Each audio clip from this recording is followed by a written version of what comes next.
Good morning students.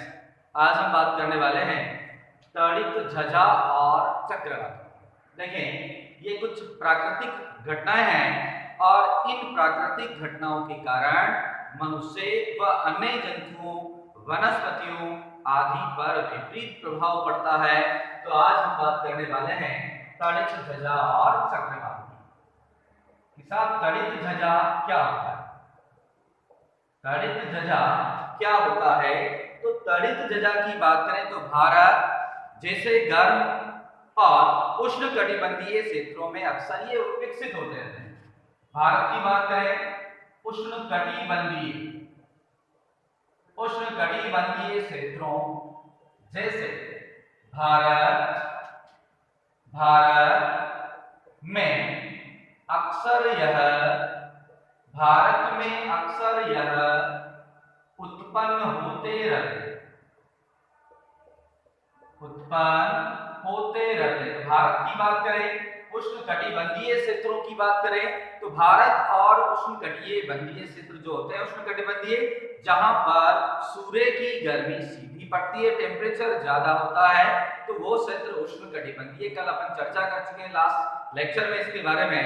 तो उष्णकटिबंधीय क्षेत्रों में जनरली ये विकसित होते हैं और ताप में वृद्धि होने के कारण पर उड़ती हुई वायु प्रबल हो जाती है। देखें, ये जो थल है, ये थल भाग है, इसे पृथ्वी का थल भाग बना दिया हमने। तो ये पृथ्वी का थल भाग और इसी थल भाग पर क्या होगा? इसका जल भी होगा और यहाँ पर जो सूर्य की किरणें सीधी आएगी, सूर्य की किरणें, तो ये है सूर्य की किरणें। जब सूर्य की किरणें सीधी आएगी तो यहाँ की जो वायु होगी, ये वायु क्या हो जाएगी? गर्म, और गर्म होकर ऊपर उठ जाती है। तो हमने कहा कि जब उष्णकटिबंधीय जो क्षेत्र होते हैं, यहाँ पर टेम्परेचर ज्यादा होता है। टेम्परेचर ज्यादा होगा तो यहाँ की जो वायु है वो गर्म होकर जल्दी से ऊपर उठ जाएगी। तो ऊपर उठ जाती है, पवन वायु में विद्यमान जल की बूंदों को भी अपने साथ ले जाता है। ये जो पवन है, ये पवन अपने साथ किसको ले जाता है? जल की बूंदों। इसको ले जाता है भाई, जल की बूंदों को अपने साथ ले जाता है और ऊपर की ओर उठ जाता है जहां पर ताप कम होगा। अब ये जो जल की बूंदें हैं, ये जल की बूंदें, अब इन जल की बूंदों का जैसे ही ताप कम होगा तो ताप कम होने पर इनका संघनन होगा। अर्थात ये जो जल की बूंदें हैं, ये बूंदें ये वाष्प कंडीशन में है, ये किसमें कन्वर्ट हो जाएगी? जल। किसमें कन्वर्ट हो जाएगी भाई? जल में। और जल में कन्वर्ट होकर जिस स्थान पर ये जल में कन्वर्ट होगी, वापस क्या आ जाएगी? पृथ्वी पर। वापस पृथ्वी पर आएगी। कहाँ आएगी भाई? पृथ्वी पर। और किस रूप में होगी? वर्षा के रूप में। किस रूप में होगी भाई? वर्षा के रूप में हो जाती है। गिरती हुई जल की बूंदों और तीव्र वायु के जो वायु पर उठेगी, तो देखें, जल की बूंदें वह ऊपर उठती वायु के मध्य क्रिया होती है। क्रिया किस किस के मध्य? जल की बूंदें और ऊपर उठती हुई जो वायु होती है, उन दोनों के मध्य क्रिया होती है। और दोनों के मध्य जब क्रिया होगी तो क्रिया के बाद किसका निर्माण होगा? तड़ित झंझा। किसका निर्माण हो जाएगा भाई? तड़ित झंझावात का निर्माण होगा। बिजली कड़कने लगी। तड़ित का मतलब क्या है? बिजली। तो बिजली चमकेगी, यानी तड़ित झंझा उत्पन्न होगी, जिससे, और इसी को हम क्या बोलते हैं? तड़ित झंझा। बात समझ आ गई? तो किस प्रकार से तड़ित झंझा हुआ, इसका अपन वापस लेते हैं।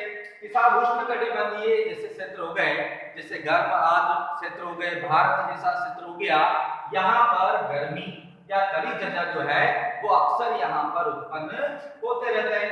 और यहाँ पर उत्पन्न होने का दूसरा रीजन है कि यहाँ पर साफ टेम्परेचर क्या होता है? ज्यादा।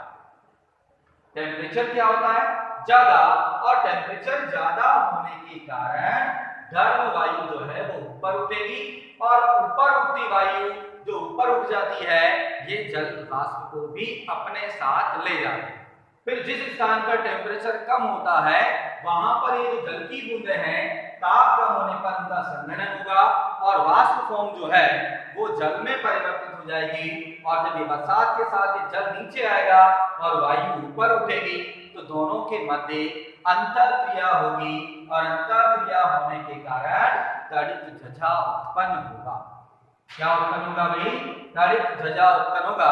अब बात करेंगे तड़ित झझा से चक्रवात का निर्माण। तड़ित झझा से चक्रवात का निर्माण।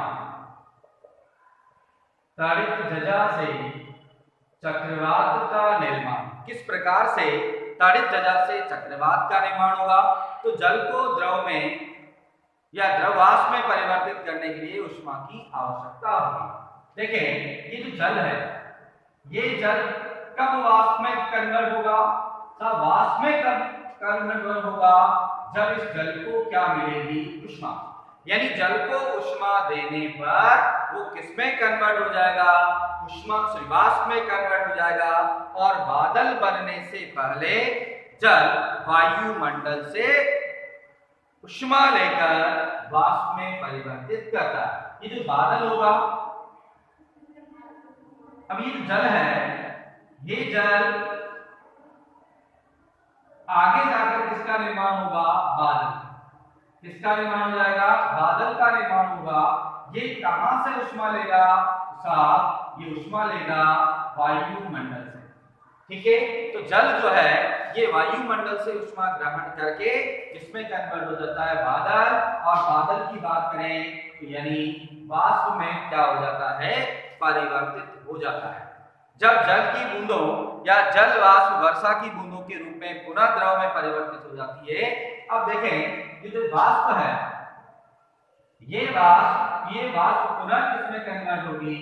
द्रव में। तो यहां से ऊष्मा निकलेगी और ये ऊष्मा कहां चली जाएगी? वायुमंडल।